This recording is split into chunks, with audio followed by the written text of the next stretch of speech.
Pag-usapan natin bakit bigla-bigla na mga nagbago isip nitong mga congressman na ito. Sige. Isang matinding pahayag ang ibinunyag ng isang geopolitical analyst. Nasa likod umano ng mga kilos para ma-impeach si Vice President Sara Duterte ang Estados Unidos. At ang layunin, hadlangan daw ang kanyang kandidatura para sa 2028 presidential elections. Narito ang balita ni Almar Forzuelo. Isang hakbang ng mga tradisyonal na politiko para sa kanilang pansariling interes ang impeachment move laban kay Vice President Sara Duterte. Ito ang pananaw ni Professor Herman Chu Laurel. Ito po si Professor Herman Chu Laurel. Matalino po ito. Na-interview na po namin ito at kung nakausap nyo, talagang pagdating sa geopolitical ay ito ay matalino talaga. Para po itong si Sas. Pagka talagang pinag-usapan ay political ng mga iba't ibang bansa, maaasahan nyo po ito. Medyo boring lang. Na-interview namin to kasi medyo may edad na kasi dire-diretso lang. Pambira ka, Coacholi, pati yung tinitira mo. Dire-diretso yung boses niya. No? Pero pag pinakinggan mo, sapul mismo talaga ang lalim ng hugot at alam mo, nagsasabi ng totoo. Ngayon, sinasabi nitong mama na ito na itong impeachment, ang talagang nasa likod nito, ang talagang nagtutulak nito, and possibly, ang nagpopondo ay ang Amerika. Kaya nga pala, ganito po sila, no? Napansin nyo ba? Ito si BBM, wala nang ibang ibinintang kay PRRD ay kung hindi tungkol sa China. Yan po ang spin nila eh. Yan po ang kanilang pinapalabas sa publiko. Pro-China, pro-China, pro-China. Pero ang totoo, si Marcos, tuta ng Amerikano. Huwag niyong kakalimutan yan. Si Marcos, tuta ng Amerikano kahit dati. Tingnan nyo, yung estate tax niya, may problema siya, nawala na. Ang daming kaso niyan sa Amerika. Ngayon, wala na. Diba? Tuta to si Marcos eh. Napansin nyo, yan yung ina-explain natin kanina, wala na yung impeachment eh. Nagpapasakali na nga ang mga congressman, nagpapasakali na yung mga kasama nilang kakampi nila na malabo na yan, hindi na mangyayari yan kasi kulang na sa oras. Biglang-bigla, nagbago sa tono. Diba? American tumutulak niyan. At ito posible ha, kasi sabihin nyo, Coach Oli, malabo naman yan. Okay, sige, itulak ng Amerika si BBM. Itulak ng Amerika si Tamba. Suportahan nila at sila ang talagang ulo, ang leader ng impeachment na yan. Susunod ba yung mga congressman? Susunod ba yung mga senador? Teka muna, baka nakakalimot kayo. Pag ang isang grupo ay nagtulak, magbibigay ng pera yan. Hello, hindi yan tutulak ng walang natatanggap. At alam naman natin ang mga politiko natin ngayon. Kayo ba ay maniniwala? Tanong ko lang sa inyo, Derechahan, kayo ba ay naniniwala na yung mga pumirma walang natanggap? Ultimo yung congressman na kasama nila, si Kong Alvarez, sinasabi, imposibleng wala silang natatanggap. Imposibleng hindi ito galaw ng presidente. Diba? Congressman yan. May umamin pa nga, meron silang natatanggap, maybe indirectly, sa pangalang ayuda o papangalanan nilang proyekto o papangalanan nila ng regalo. Pero ganyan yan. At money talks, mga kababayan natin. Pag ang Amerika, ay nako. Di ba? Bakit tayo nagkakaproblema? Sasabihin ni Marcos, may problema tayo sa China. Kaya bukang bibig niya ng China eh. Dahil ang Amerika allergic sa China. Bakit? Kahit kanino kayo magtanong, mag-aral kayo sa YouTube, ang China naunahan na Amerika. Ang China lang tahimik. Hindi sila nagsasabi. Pero tatandaan natin, even an empire, even a great leadership, ako naniniwala ako, pag nawala ka sa Diyos at pag binagsak mo ang moralidad mo, katulad ng nangyayari sa Amerika, babagsak ka. Kaya ngayon, nangunguna na ang China sa kanila. Sabihin mo, baka sasabihin ng mga iba, pro-China. Hindi. Hindi po pro-China pag nagsasabi ng katotohanan. At hindi ibig sabihin Hindi ka pro-China kung in denial ka sa katotohanan. Kasi ang problema na itong mga ito, inuutos sila ni Marcos. Yun ang totoo niyan. Inuutos sila, in denial sila ng katotohanan. Para sa kanila, ay, Amerika pa rin! Amerika pa rin! Hindi na po nangyayari. Sino ang nang-api sa Pilipinas? China ba, Amerika? Sinong sumakop sa Pilipinas? China ba, Amerika? At sasabihin ko sa inyo, dati pa man, even before this impeachment, pagkapanalo pa lang ni Marcos, doon sa mga followers ko, matagal lang nakasubscribe sa channel ko.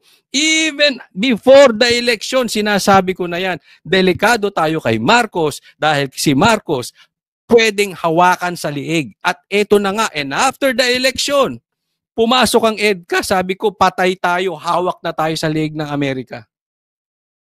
Tapos tayo dyan. Bakit? Bakit kailangan hawakan ng Amerika ang Marcos? Dahil hindi nila papayagang makabalik sa puder ang Duterte.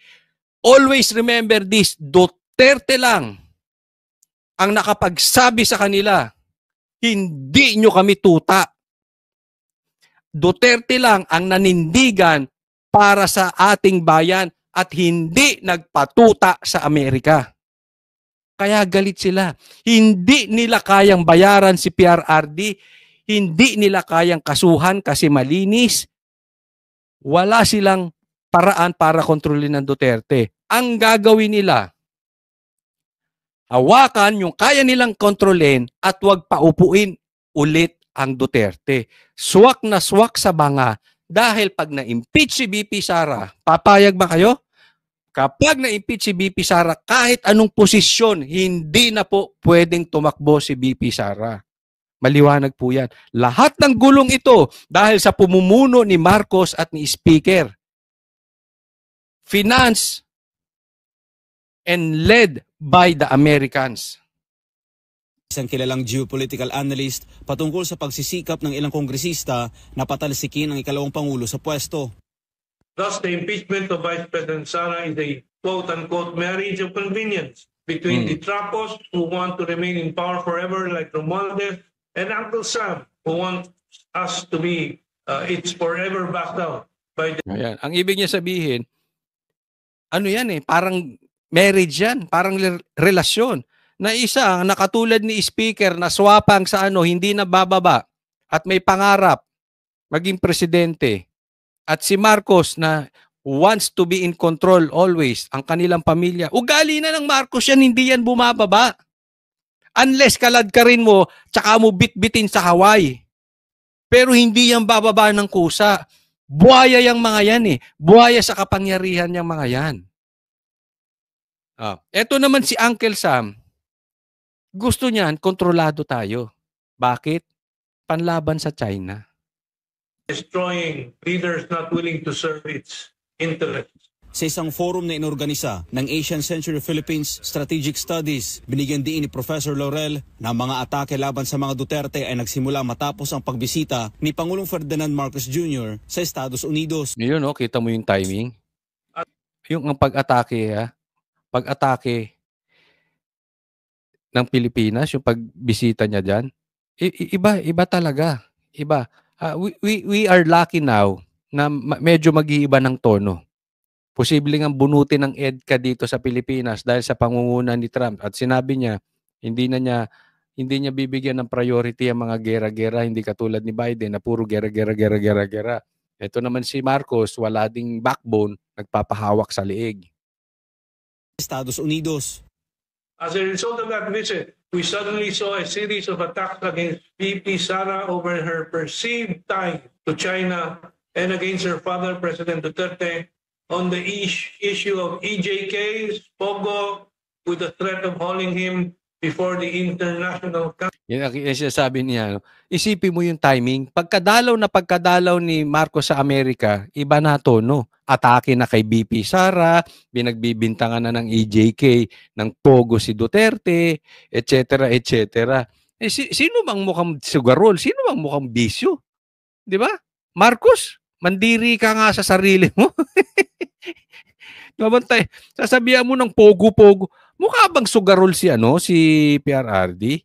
Mukha bang korap si PRRD? Kahit tanungin mo sa taong bayan, sino ang mas mukhang korap sa inyong dalawa? Ikaw. Sino pang mas mukhang sugarol sa inyo? Ikaw. Sino mas mahilig sa bisyo? Sasabihin ng tao, ikaw. Unless yung mga utu-utu sa'yo, pero yung tunay na tao, yung tunay na pagtingin, pambihira ka naman, mahiya-hiya ka sa mga pinagsasabi mo, Marcos. Tama yung sinasabi ni Professor Laurel na biglaan po ito. And at the same time, yung ngayon, ayan yung sinasabi ko. Yung biglaan yung impeachment. Binakbakan na naman ng Amerika yan. Wag nyo na. Delikado kayo sa PDP. Yan ang sabi. Yan ang na intel na nadidinig natin.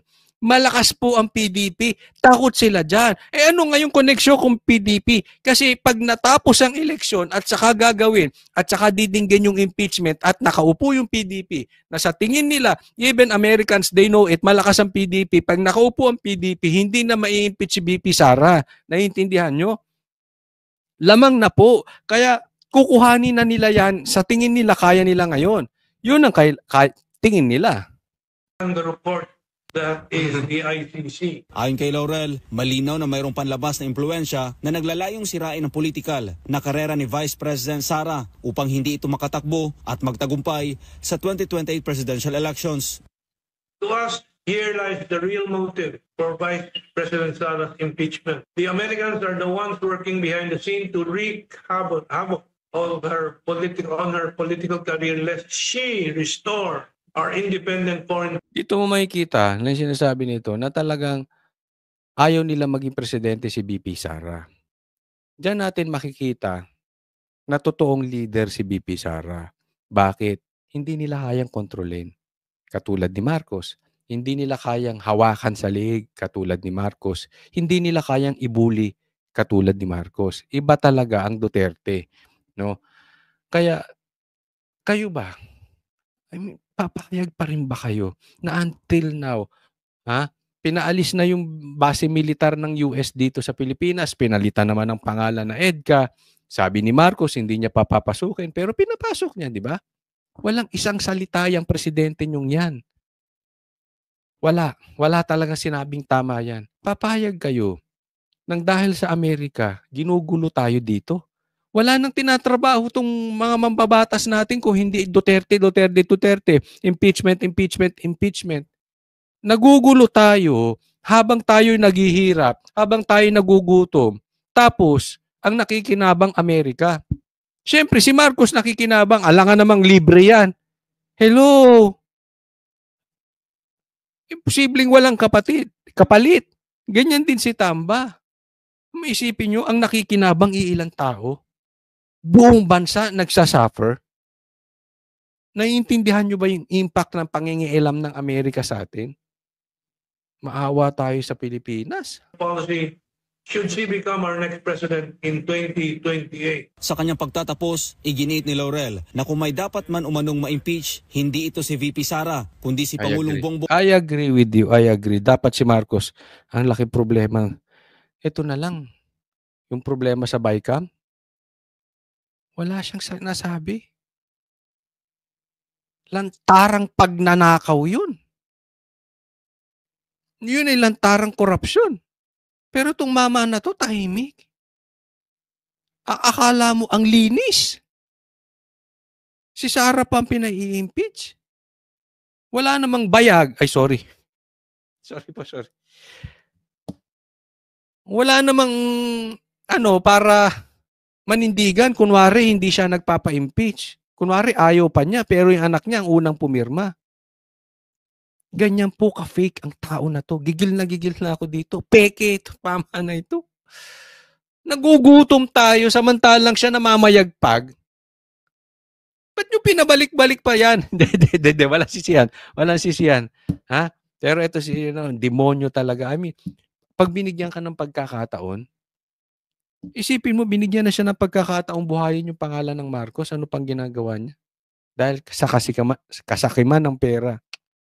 Ala talaga. Marcos Jr. dahil sa mga isyong hinaharap ng bansa na tila hindi nito binibigyang pansin, partikular na ang mga kontrobersiya sa 2025 national budget na apektado ang lahat ng sektor ng lipunan.